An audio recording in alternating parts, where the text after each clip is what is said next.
तर मनसेच्या मेळाव्यात राज ठाकरेंचं कुंभमेळ्यातील पवित्र स्नानावर भाष्य। नांदगावकरांनी गंगेचं पाणी आणलेलं, कोण पिणार ते पाणी?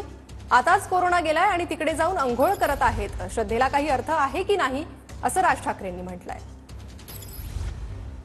पाळा नांदगावकर इथे त्या ह्याच्यातनं घेऊन आले, काय ते छोट्याशा कमंडलूमधनं पाणी घेऊन आले। म्हटलं मी नाही पिणार।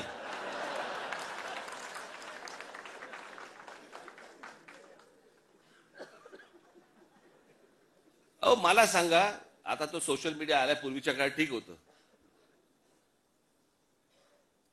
मी त्या सोशल मीडियावरती बघतोय, माणसं तिथे आलेल्या बाया बिया घासतायत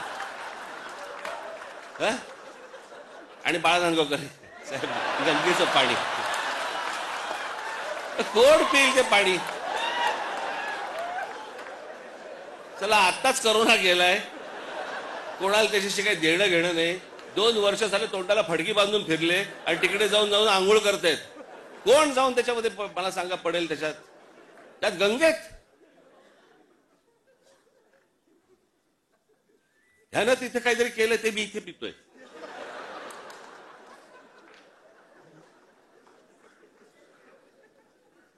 श्रद्धेला पण काय अर्थ आहे की नाही? एक नदी या देशामधली स्वच्छ नाहीये। मध्ये राज कपूरांनी चित्रपट पण काढला,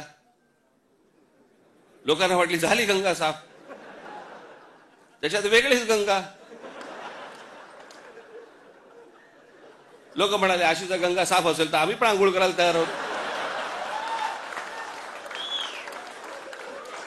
अजून पण गंगा काय साफ व्हायला तयार नाही।